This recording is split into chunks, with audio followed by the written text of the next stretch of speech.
Perkenalkan, nama saya Fidela Konestasiagian, mahasiswa dari Program Studi Matematika, Fakultas Matematika dan Ilmu Pengetahuan Alam, Universitas Negeri Medan. Baik, di sini saya akan mencoba menjelaskan hasil rangkuman saya terhadap bab 5 buku Pancasila dengan judul Pancasila sebagai Sistem Filsafat. Langsung saja, tanpa berlama-lama, saya akan memulai presentasi saya. Kita langsung masuk ke subbab yang pertama, yaitu pengertian dan pentingnya Pancasila sebagai sistem filsafat.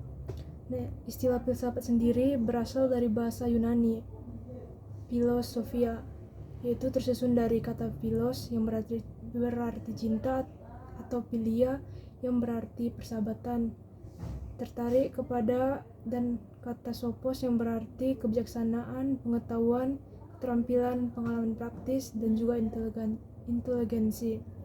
Nah, adapun istilah filosofos ini pertama kali digunakan oleh Pythagoras tahun 572 sampai 497 sebelum Masehi untuk menunjukkan dirinya sebagai pecinta kejaksanaan atau lover of wisdom, bukan kebijakan itu sendiri. Selain Pythagoras, filsuf-filsuf lain juga memberikan pengertian filsafat yang berbeda-beda. Nah, adapun beberapa filsuf itu, yang pertama ada Plato. Menurut Plato, arti filsafat sendiri adalah pengetahuan yang berminat mencapai pengetahuan kebenaran yang asli. Yang kedua ada menurut Aristoteles. Ia berpendapat bahwa filsafat adalah ilmu pengetahuan yang meliputi kebenaran yang terkandung dalamnya, ilmu-ilmu metafisika, logika, retorika, etika, ekonomi, politik, dan bahkan estetika atau filsafat keindahan. Yang ketiga ada René Descartes.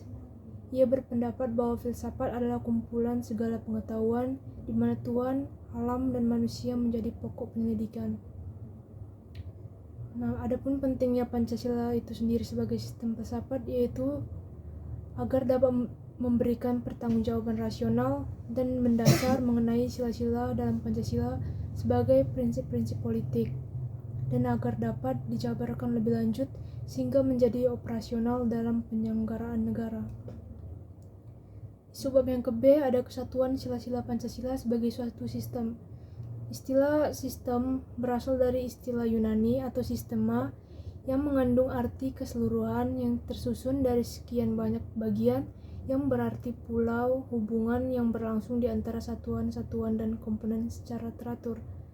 Sistem sendiri dipergunakan untuk menunjukkan suatu himpunan bagian yang saling berkaitan, atau keseluruhan organ-organ tubuh tertentu, sehimpunan ide-ide, prinsip, dan sebagainya, hipotesis ataupun teori, metode atau tata cara, skema atau metode pengaturan susunan sesuatu.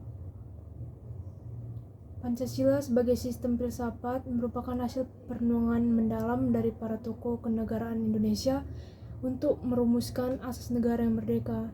Sebagai filsafat, Pancasila memenuhi ciri-ciri berpikir filsafati, yaitu koheren atau saling terkait dan melengkapi, menyeluruh atau mencakup seluruh aspek kehidupan manusia, mendasar atau menggali inti persoalan fundamental, dan spekulatif atau berdasarkan penalaran logis. Di subbab yang ke-C yaitu sila-sila sebagai sistem filsafat. Yang pertama, filsafat Pancasila sebagai genetivus objektivus dan genetivus subjektivus. Nah, yang pertama pengertiannya melalui genetivus objektivus, yaitu Pancasila dijadikan objek kajian berdasarkan filsafat barat, termasuk teori 4 kausa Aristoteles. Nah, ini meliputi kausa materialis, kausa formalis, kausa efisien, dan kausa finalis.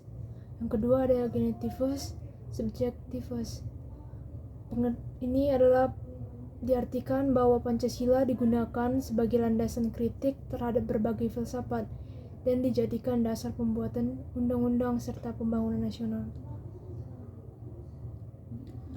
Kemudian yang kedua, kesatuan sila-sila sebagai sistem filsafat diliputi dengan landasan ontologis Pancasila. Ini membahas hakikat keberadaan. Menurut Notonagoro, terdapat 3 asas hubungan yang mencerminkan kesesuaian sila-sila Pancasila dengan negara. Yang pertama, sifat atau kualitas. Yang kedua, bentuk atau kuantitas. Dan yang ketiga, sebab akibat.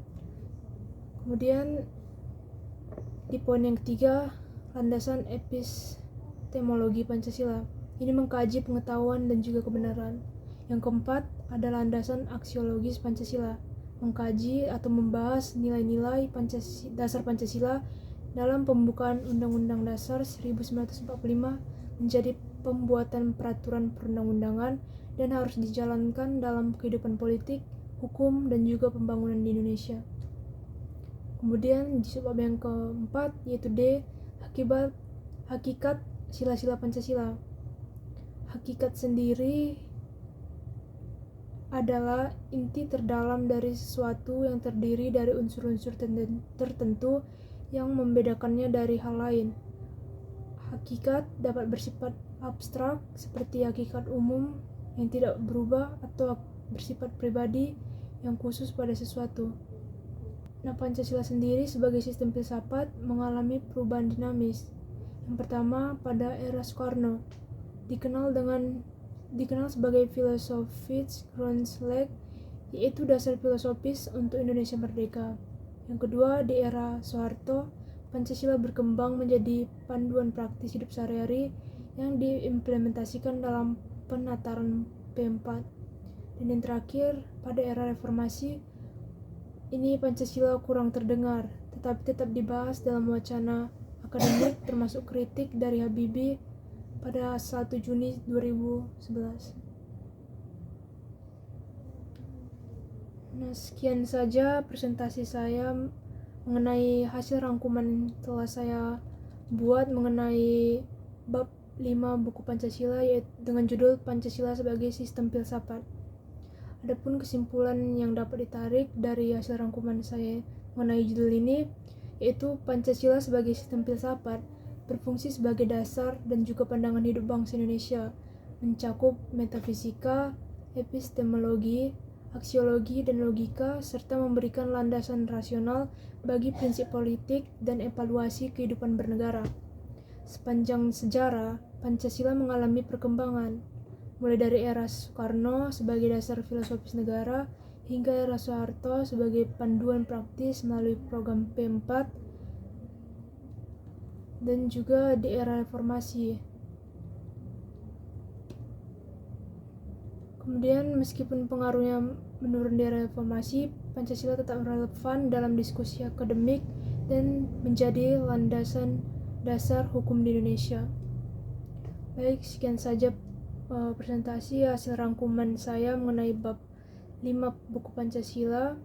Saya Fidela Konstasiagian meminta maaf jika ada pun kesalahan kata maupun kekurangan dalam video saya ini. Saya minta maaf. Terima kasih.